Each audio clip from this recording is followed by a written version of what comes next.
Everybody, Bryan Alvarez here on Wrestling Observer Live. We are here every day, Monday through Friday, noon Pacific, 3 Eastern, Sunday, 3 Pacific, 6 Eastern, Saturday mornings with Jim Valley, 10 a.m. Pacific, 1 Eastern, Sundays with Andrew Zarian, and it is Tuesday here on the show, and you know what that means? Well, we got a lot to talk about, and we're going to be joined today by Lance Storm. Lance watched Raw last night. It's on Netflix now. And so we're going to talk about Raw on Netflix, as well as NXT tonight, which will feature an appearance from The Rock. You heard that right.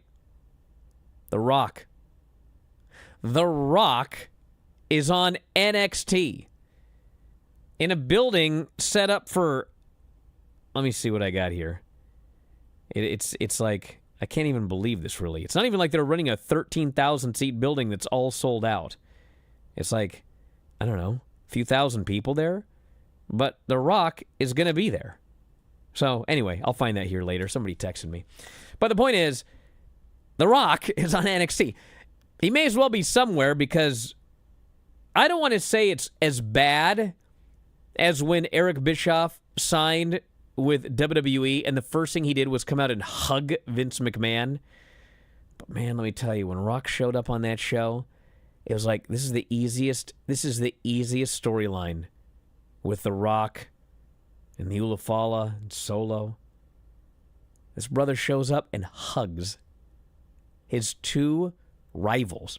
There's like two matches. There's two matches for The Rock at WrestleMania. There's Roman Reigns and there's Cody Rhodes. He has been feuding with both, and he came out and he hugged them. I don't know, man. I could talk about this for weeks. But anyway, we'll get Lance on. Got a lot to get into. Back in a moment, Observer Live. Just a quick note before this free video. If you click like and subscribe, I'd be very thankful. Okay, can everyone hear it?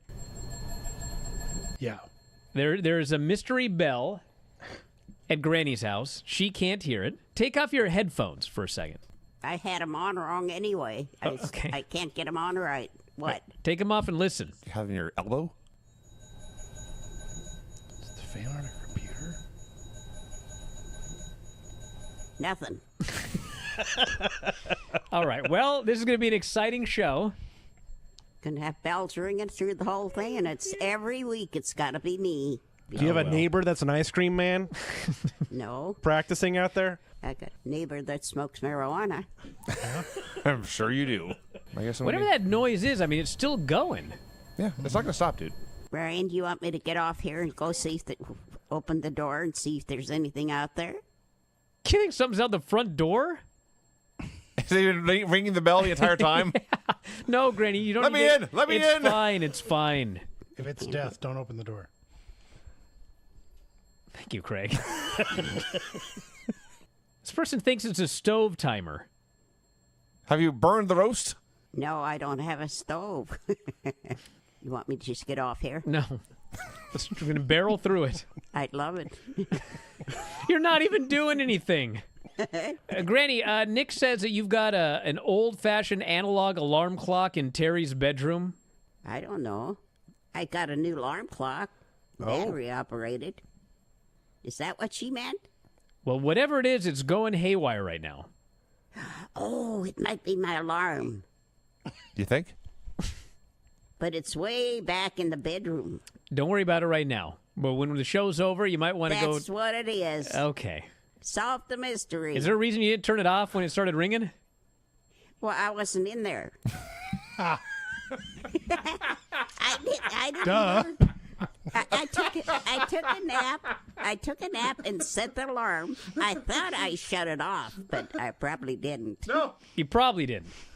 That's life. I would say with a good deal of certainty that you didn't turn it off.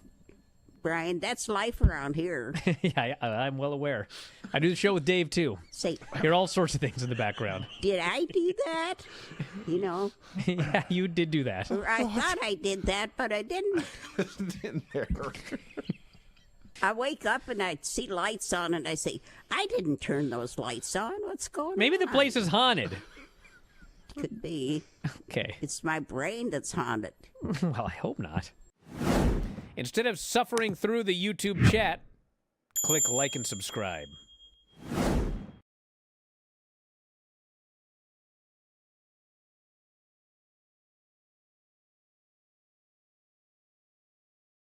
Back in the show, Bryan Alvarez here, Wrestling Observer Live.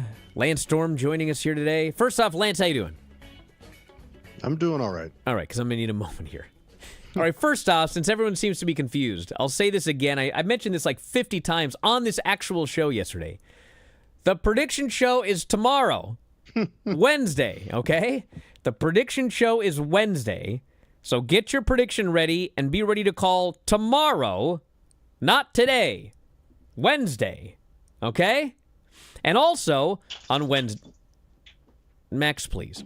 Also Wednesday, a couple of hours afterwards, 2 Pacific, 5 Eastern, we will be debuting After Dark Radio on Sports Byline. That will kick off Wednesday at 2 Pacific, 5 Eastern. So a very, very big day on Byline. We got the one of the biggest shows we do all year, the prediction show.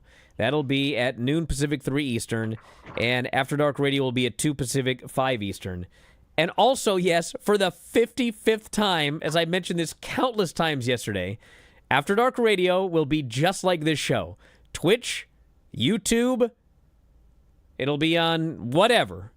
TuneIn Radio, all that. All right? Yes, Byline. It's on Byline. Okay.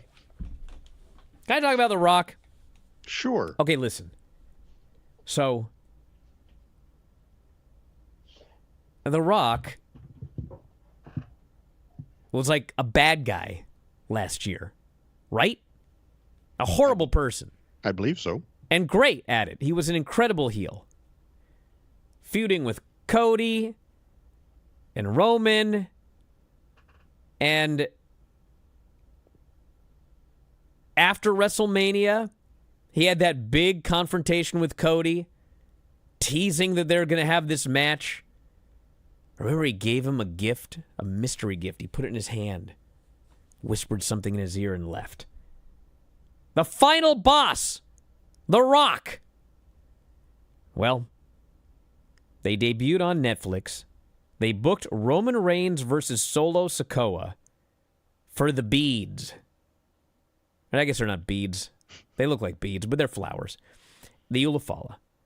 And, I mean, I'm not just mad because, like, I had an idea they didn't do, but, like, this is idiot-proof. You do a match for the Ulafala, Roman wins, but, like, before he can put on the Ulafala, Rock attacks him, takes the Ulafala, and then we got Roman Reigns and The Rock all set up, and it's, like, so easy. And then it actually gets worse. Did you guys know that The Rock did a social media post like the day before or the day of Raw? Are you guys aware of this? He said that he had been named a Samoan High Chief 20 years ago. He said, after 20 years of proudly carrying our culture with me around the world, I can't wait to soon return back home to Samoa. I already have chills thinking about it. Until then, I'll come back home to WWE tomorrow night as we make history on Netflix and begin a new and exciting era. Tomorrow night is dedicated to my grandfather, the High Chief Peter Maivia, my grandmother Leah Maivia, and my dad Rocky Soul Man Johnson, and my ancestors who have all paid the way. I read that, and I was like, dude, like, there's a match for the Ulafala to determine who will be the tribal chief. Rock has just done a video about his ancestry. Hello? So then this dude shows up, and the first thing he does is he puts over Cody. And he makes some jokes, and Cody laughs. Then he hugs him. And he goes through the crowd again. Then they do the match for the Ulafala. Roman wins. And as he's celebrating, before the beads get put around his neck, here comes The Rock. I'm like, okay. Obviously. Well, The Rock gets this Ulafala, and he looks at Roman Reigns, and you can hear the crowd. Like, this is the thing. You can hear the crowd buzzing. The crowd knew this as well. And then he puts the Ulafala around Roman Reigns' neck.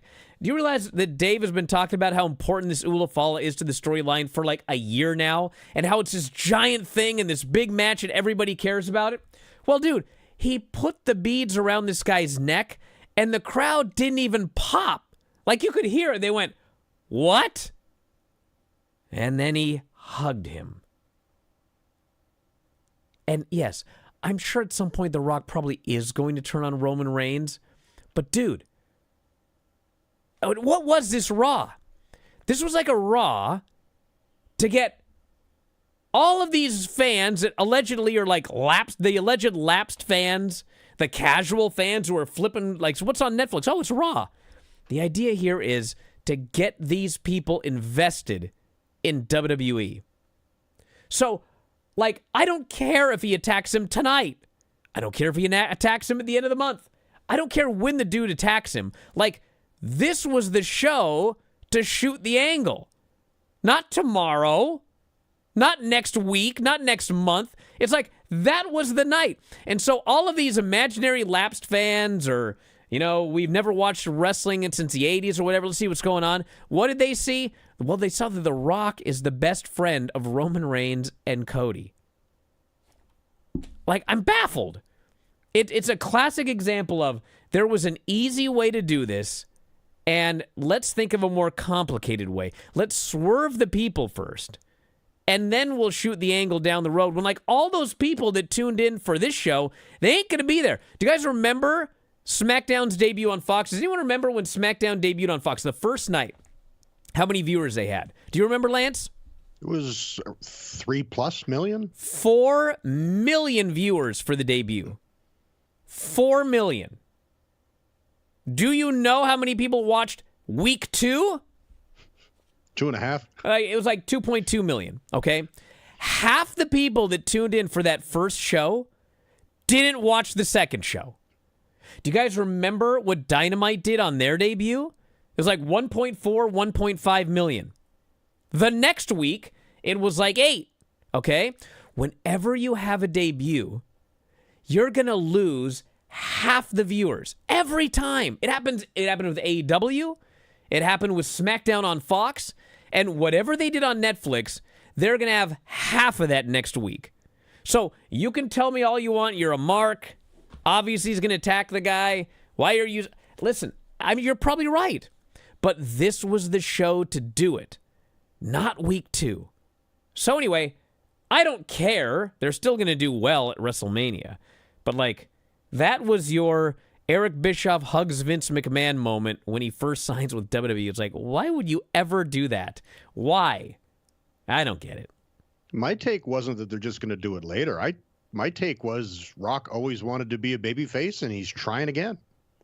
Or that there's not going to be a match. That was other people's takeaway, like he's not doing Mania.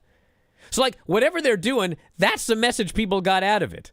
Either he blew off the 2 feuds, or he's not doing Mania. Is that the message you want to send to the biggest possible audience you're going to get on Netflix? Not to me. Nope. But that's what they did.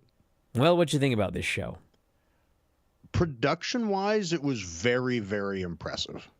Like, I haven't watched Raw in ages, and I thought the show open video package on the screen hung around the ring was really great. The building looked impressive, but I found the show really slow and really long.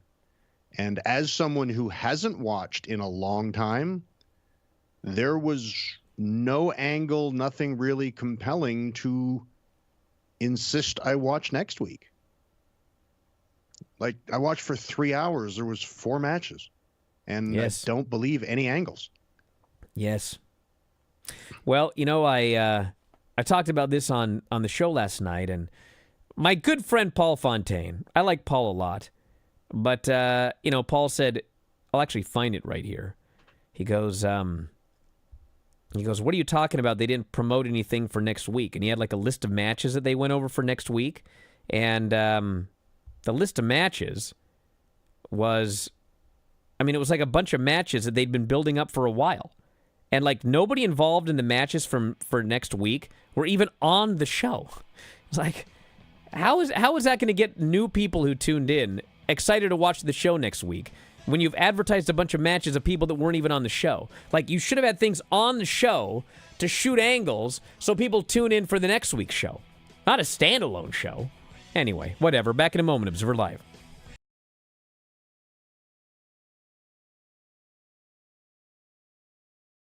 Just a quick note before this free video. If you click like and subscribe, I'd be very thankful. Warner Brothers Discovery announcement came out, and the gist of it is Dynamite and Collision are going to remain on Wednesday and Saturday. Rampage appears to be history, which we had thought. Dynamite and Collision is stream live on Max if you're a U.S. subscriber. $555 million over 3 years, $185 million a year. Average $185 million a year. It starts lower. The middle year would probably be about that, and the third year would be up from that, and then the fourth year would be way up. Big question for me is, are all the archives up? Or going to be up? Can I go back 5 years ago and watch all of the Dynamites in order? I believe that they will be. Yeah, this won't be till January. I don't know that as a fact, but they're putting archival programming on, so there will be, I don't know if everything will be up, but there will be, I expect that everything will be up, yeah. I had a little announcement I wanted to make. A lot of people got really exposed, when this. Oh no, yeah, save that for the Garrett Show. Save that one. Why? You don't want any heat from these people who Well, deserve... no, but I've heard it multiple times. I've been sitting here playing punching bag for these clowns for years, and this was great. This was quite the week of vindication between that Vince McMahon documentary and this deal. Yes, for me, it was an even bigger vindication for Tony Khan. Not that it's even though they're completely different topics. The guy who spent 5 years with all these clowns calling him a money mark, and they went through a couple of years and money losses, which a lot of businesses do. And they could afford it, but the long-term goal was always to make this thing profitable. So at the end of the day, here we are, and with this deal, this is going to be the second most profitable pro wrestling company in the history of pro wrestling. And all of these people that, and it's like, I'm not saying you should have figured that much out, but in the last year, it kind of was leaning this way. And even if it wasn't going to be the second most profitable company in the history of pro wrestling, it would end up being profitable, which once you're profitable, the term money mark goes out the window. So anyway, this is like complete vindication. Jericho actually went on the show. It was almost like he was reading my mind with that line about, boy, did all these experts come off as being really stupid and out of touch. I don't know if he used those words, but they were. Because it's not like this came out of nowhere. We've been talking about this for months. I've been telling people. I've been telling them.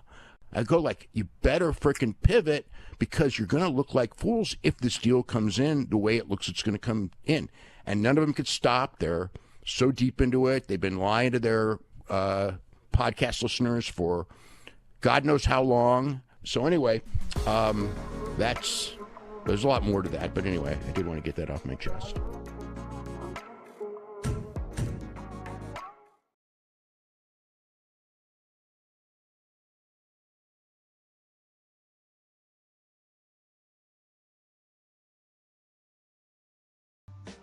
I got more to say. So listen. So does Max. So does Max, apparently, yeah. So here's the thing. I'll mute you for a sec while you take care of old Max there. So the thing to me is this, okay? What's the point of the Raw debut on Netflix? I watched the show. I didn't mind the show. It felt very long, but I didn't watch it and go, this show is terrible. But I did look at it as, are we going to hook any new viewers with this show?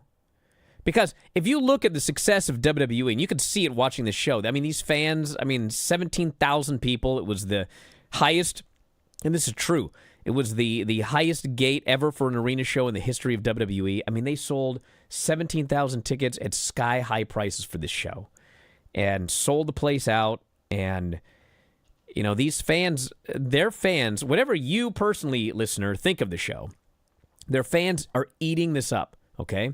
And they have regained a lot of fans that they lost in, you know, the 2010s and, you know, up through 2019 and early 2020s. And how have they done that? They didn't bring those fans back with like one-off shows featuring old people. They got those fans back because the weekly episodic storytelling is 1,000 times better than it was 5 years ago, okay? So to me, if you have a show like this where the idea is we are going to have a ton of new eyeballs on tonight, to me, it's like, well, highlight what you've been doing well, which is episodic storytelling and shooting angles. So Paul here says there's no hook for next week. They did a whole 3-minute segment running down the card for next week. The finals of the Women's Intercontinental Title Tournament, Sheamus versus Kaiser, Gable versus a luchador, who's probably Penta, and Damian Priest versus Finn Balor in a street fight. And he is correct. They did run all of that down. However, those matches mean something to you if you are a regular Raw viewer watching the show every week, okay? But the idea here is we've got new people tuning in or lapsed fans giving us another shot, okay? So of the lineup next week, the finals of the Intercontinental Women's Title Tournament, we saw neither of the women on this show. They made no appearances. Sheamus versus Kaiser, we saw neither of these men on the show. They made no appearance. Gable and a luchador. We saw Gable on the show, but all he said was, I want a luchador, and they didn't tell you who the luchador was. Now, we know, but if you're a lapsed viewer, a new viewer, etc., you have absolutely no idea who this person is going to be. You may not even know them when they show up. And Damian Priest versus Finn Balor street fight. We saw neither of these people on the show. They made no appearances whatsoever. So if you're a new viewer, what does any of that mean to you? Absolutely nothing. Instead, you saw a show where Rock blew off his feud with Cody, they're friends. Rock blew off his feud with Roman, they're friends. All of the other matches had clean finishes. They blew off all of those matches. It's like, what is the incentive for a non-fan or a new fan or a lapsed fan to tune in next week? Because of drone shots or great production? That is not what brought people back. Even when WWE was at its worst, they still had great production, except for all the camera cuts. So that was my issue with the show. They shot this like a one-off, tune in one time and then go back to whatever you're doing, as opposed to, hey, you should start watching this. We got some good stuff going on. And I would also state, too, that announcing all of those matches, I believe were done at times where I was like forwarding through. Like I'm hitting that 10-second ahead thing because it's like they'll show celebrities in the crowd. I'm like, I don't care. And then they'll show, oh, it's Kofi and Xavier standing in the crowd talking, but it's like, whatever. It's just more talking. I was skipping the vast majority of that because it was like I just couldn't wait that long between matches. I was just getting bored with just seeing people stand there. Oh, there was a lot of standing.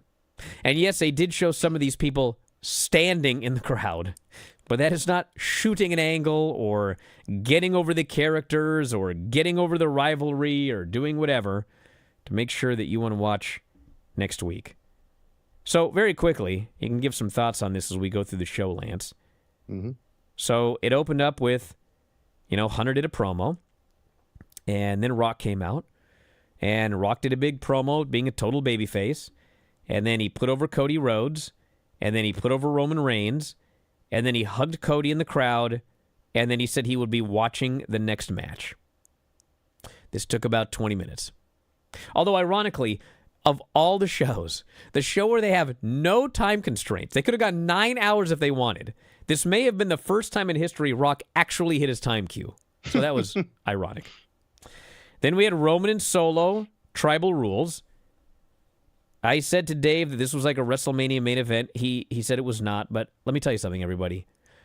Go back and watch The Rock and Cody Rhodes at WrestleMania in the main event, it was literally the exact same match. It was slow early, and then 85 million people ran in, and then they went to the finish.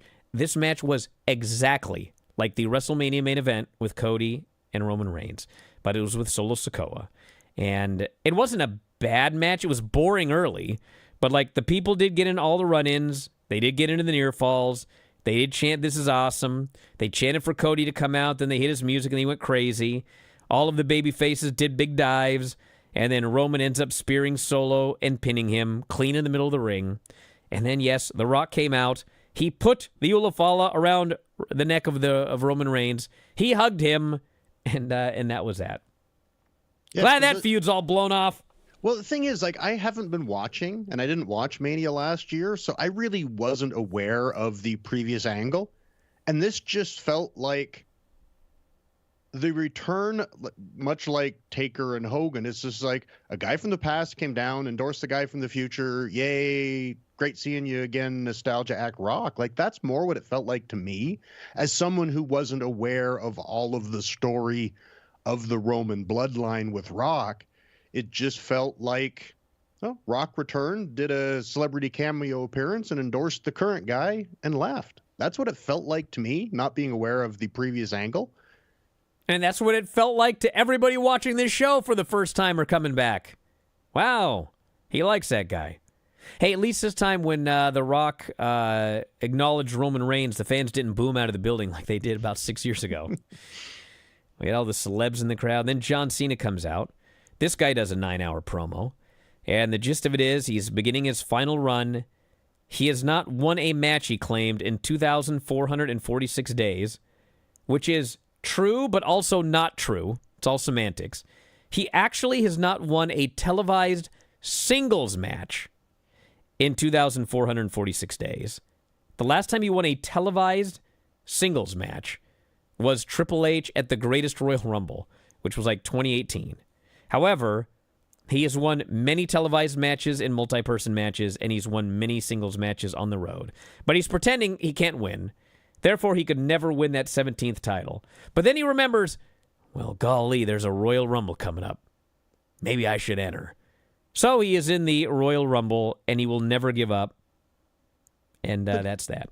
But he said the Royal Rumble's basically a lottery. Like, to me, it's like, oh, it tells the narrative, which I've complained about before. Like, fans love the Royal Rumble, but it's like, you're saying that the most important match of the year is just a lottery crapshoot that this guy that hasn't won a match in 6 years could earn. Like, it just seems like a really weird story.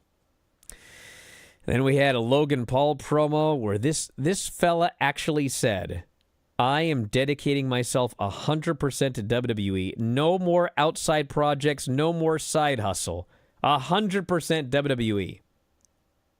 It's a work, brother. It's more than a work. That's just a lie. Flat out lie. Liv Morgan, Rhea Ripley for the WWE title. Originally, they announced this was a last woman standing match.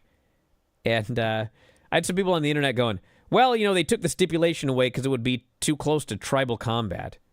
And it's like, they just figured that out? They advertised both of these matches for weeks and weeks. They didn't just figure that out. For whatever reason, they just had a straight match. Rhea beat her with the riptide, 2 of them. Pinned her. Dom tried to make up with her. Rhea kicked him in the jimmy, hit him with the riptide, and then rode around the ring. Actually, she didn't. Undertaker came out in his motorcycle, and they posed together, and then he left without her. A true gentleman. Adam Pearce. Yes. I just thought it was interesting that the match, like match 1 and match 2 were so similar.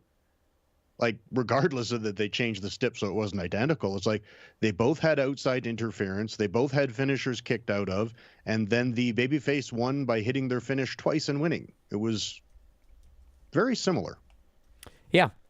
Then we had Adam Pearce meets with American Made. And this week, Chad's story is, there are rumors I have trouble with luchadors. Get me the best luchador on the planet next week. Pierce said, I have the perfect luchador for you. So Hunter's pretty much said it's who you think it is. So unless you think it's someone other than Penta, well, that's who it is. Then we had clips of The Rock leaving. Drinking, then driving. He did swig from a bottle of tequila and then jump into his car. How does someone not realize that's a bad idea? Well, that's a great question. All right, we'll talk more about this after the break. Observer Live.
Back in the show, Bryan Alvarez here, Wrestling Observer Live. Mike Sempervive also actually, he's not here. Lance is here. Anyway, Jey Uso and Drew McIntyre. I was told yesterday that Jay's entrance was going to be incredible, and it was. He actually probably has the most over entrance in all of WWE right now. I mean, people go nuts for this entrance, including Michael Cole, Pat McAfee. Yeah, they didn't help, but dude looked like a gigantic star with that entrance. That was impressive. I thought Cole was going to need a defibrillator. God. they're trying to dance on the table, and Cole sounds like he's about to die. And Pat McAfee goes, "Be an athlete, brother!" He was not an athlete. Anyway, Jay beat him. Speared him. Actually, no, he did a crucifix after There was a Claymore attempt. It was a cool finish. Not a lot of heat, and it was basically getting Jay a win back because he was the guy that got pinned by Solo to try to get Solo over. Better late than never for that match with Roman on this show. Yeah, he came off like a giant star. That entrance was pretty darn impressive. We had a bunch of other stuff, including Paul saying there would be a worldwide acknowledgement celebration for Roman. Apparently that will be January 27th, which is Monday Night Raw. Roman is going to be a regular on Raw through WrestleMania. So I'm sure by then, we'll be down to a normal Raw audience for Rock showing up to beat this guy up. So then we had everyone's main man, Hulk Hogan, coming out. Man. He came out. His music gets a big pop. Then they turn the music off and everyone starts booing. And then he goes, I've been in the business 40 years. Best part of my life being in WWE. They boo. Had a lot of tag partners. But you fans, you're the best tag partners because you stuck with me through thick and thin. They start booing louder. I got some new beer, he says. They booed the beer, but, they like beer, so it wasn't that bad. Name drops Randy Savage. He got booed. Andre, he got booed. And then he goes, and the best tag team partner, Netflix. And, man, they booed the hell out of Netflix with all of the Netflix execs there. So Hogan tears off his shirt. He's got a Netflix shirt underneath. Slinks to the back. This was a disaster. You don't say. Everything that they were trying to promote, he managed to get booed. And if you get beer booed at a wrestling show, you're really doing something. But, I think they need to really rethink their use of Hulk Hogan because that was not good. Yeah, I've seen a lot of people talking about, Hogan and Trump. And let me tell you something. There's a lot of people, or there's a lot of reasons people don't like Hulk Hogan. And they did not boo him on this show because of Trump. And I can tell you that for a fact because The Undertaker showed up in his motorcycle, and that guy didn't get booed at all. Well, the thing is, Hogan didn't get booed with his music playing. Taker had the noisy motorcycle and his music, and he never spoke. They never gave anyone a chance. Like, I agree, I don't think Taker would have been viewed as Hogan was, but they were in a much safer position with Taker because the crowd would never give him the chance to have silence to boo him. That is true, but I also did hear from a lot of people who were in the building, and they said, like, nobody booed The Undertaker. Everyone did boo Hogan, but I did have people say it wasn't quite as bad as it appeared on television because there were actually a lot of people that were cheering him, but the people that were booing him really didn't like him, and the boos, like, drowned out all the people cheering. You could see people in the crowd giving him the thumbs down and everything. Oh, yeah. They did not like Hulk Hogan. Yeah, well, there's lots of reasons why people don't. Then the main event was Punk and Seth Rollins.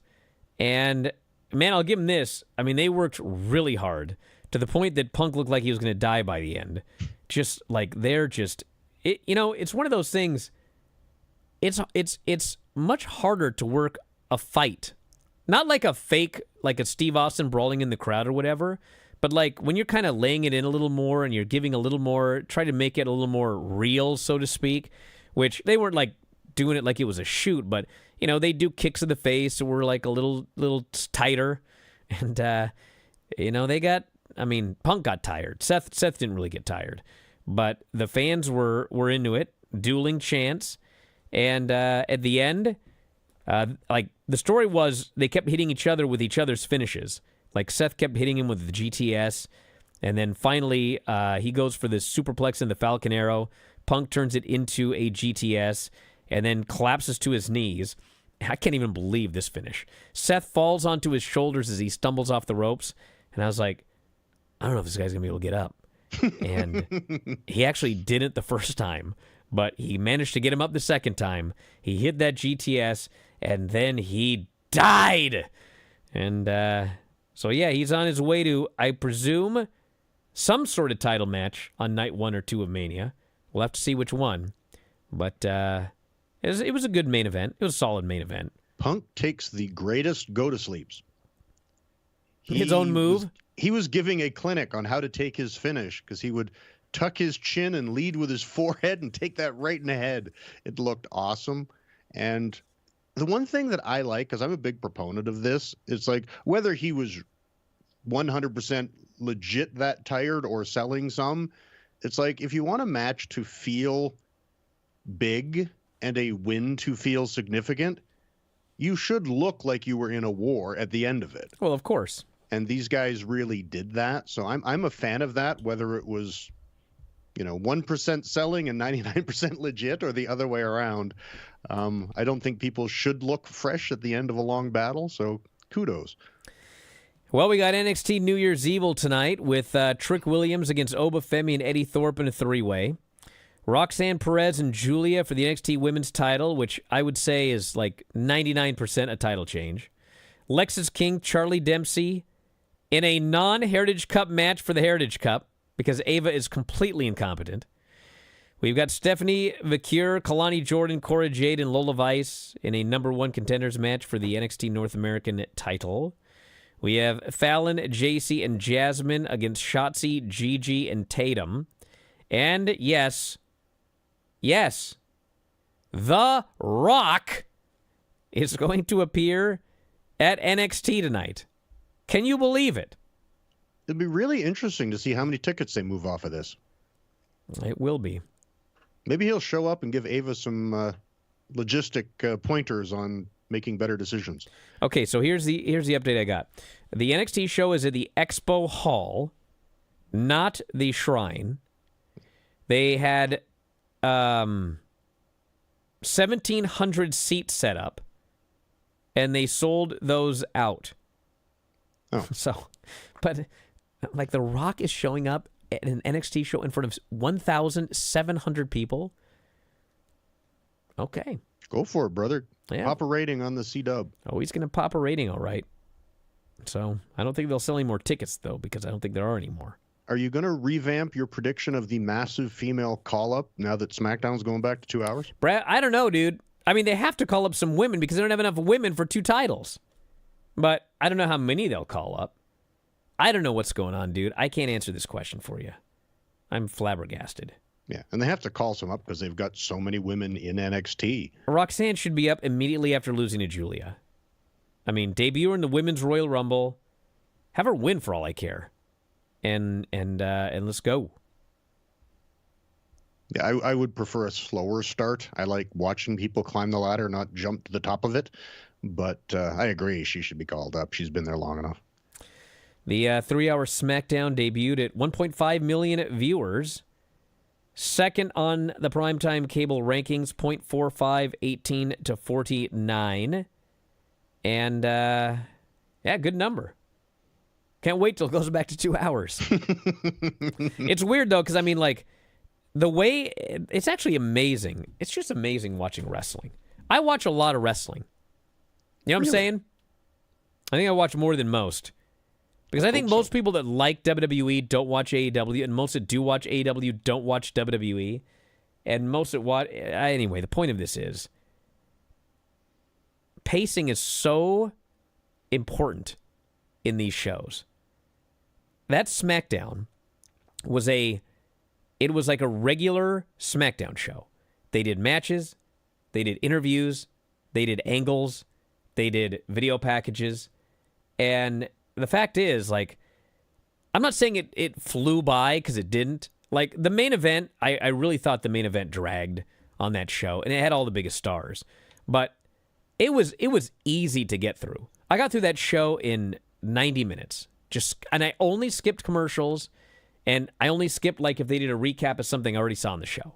90 minutes, I got through a 3-hour SmackDown. And it was just like, okay, I can handle that. This Raw show... Golly, I watched it in 2 parts. I watched like an hour or so, and then like I put the kids to bed, and then I watched another 2 hours or whatever. And even though there was like a break in the middle, I was like, God, I've been watching this show for like 7 hours. Is this show ever gonna end? And part of it was just like, God, there's so much nothing happening that just causes time to like slow down.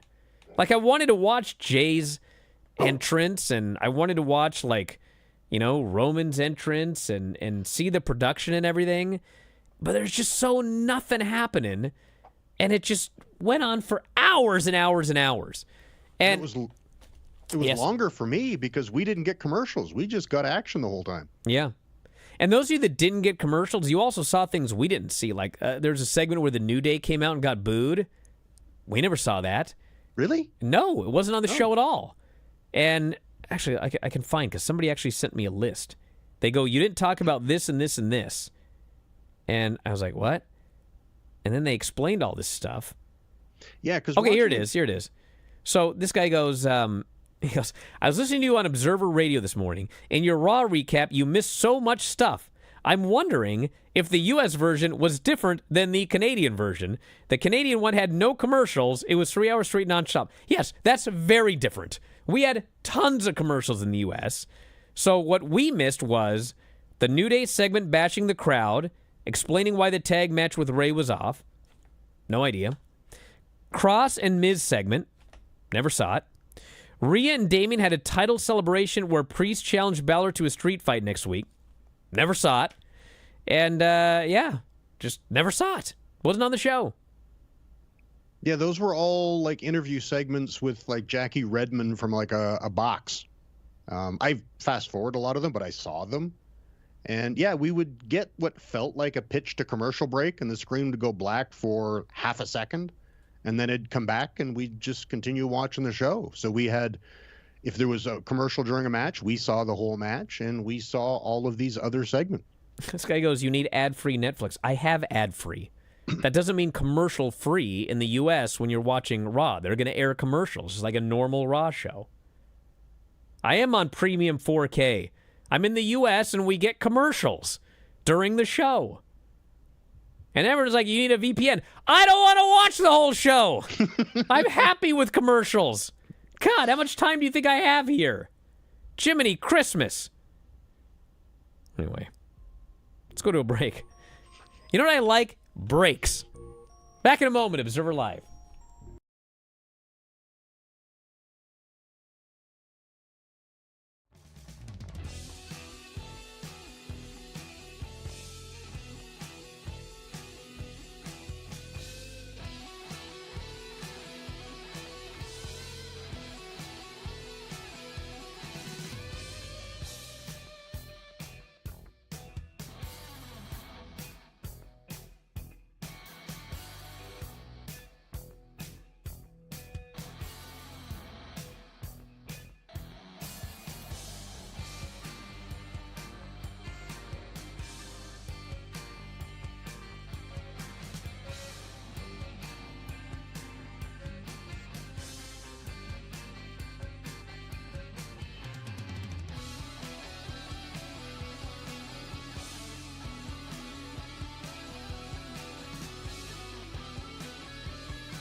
things. First off, NXT sold out 1,793 tickets for The Rock tonight. So there's that.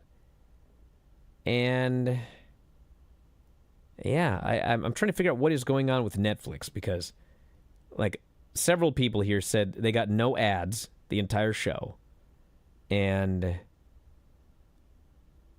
like I'm on the highest tier. I'm on premium 4K, no ads. I got commercials all night. Dave got commercials all night. Will there be commercials if you click on it today and watch it on delay? I don't know. Maybe it's because I watched it on delay, which is fine. I don't care, but I probably should see all the segments. I don't know, man. Weird. All this technology. I could barely even, like, I'll say one thing. Like, I got on, and apparently this wasn't a very widespread problem, but I did Google it, and there are many people that do have this problem. Like, this Netflix, like their password sharing gimmick now, it would not let me watch on my phone or my iPad. It said, this device is not part of your household. And I was like, what? I'm in my house. It's like, make sure you're on the same wireless network. It's like, I am. It will not let me watch it. The only thing it would allow me to watch on was one TV on the highest tier. And so the only way I could figure out how to get around this is I had to log out of everything. I had to try to log in on the TV, use my iPad to take a picture of the QR code to log into the TV, and that allowed me to use my iPad for that moment. But, like, I don't know if that's going to work next week. And so I Google it. It's like, yeah, people with Apple. I mean, it's like... And then the most annoying thing is all of the things on the internet telling you how to do it. They go to Netflix on the TV and go onto the left-hand menu, and they'll have this, like, thing there, which, of course, wasn't there on my Apple TV. And then there's a little thing that goes, if that doesn't work, you're going to need to find another device. I was like, what? What? So anyway, good luck, everybody. Thanks, Lance. We'll talk to y'all next time. Prediction show tomorrow, Wrestling Observer Live.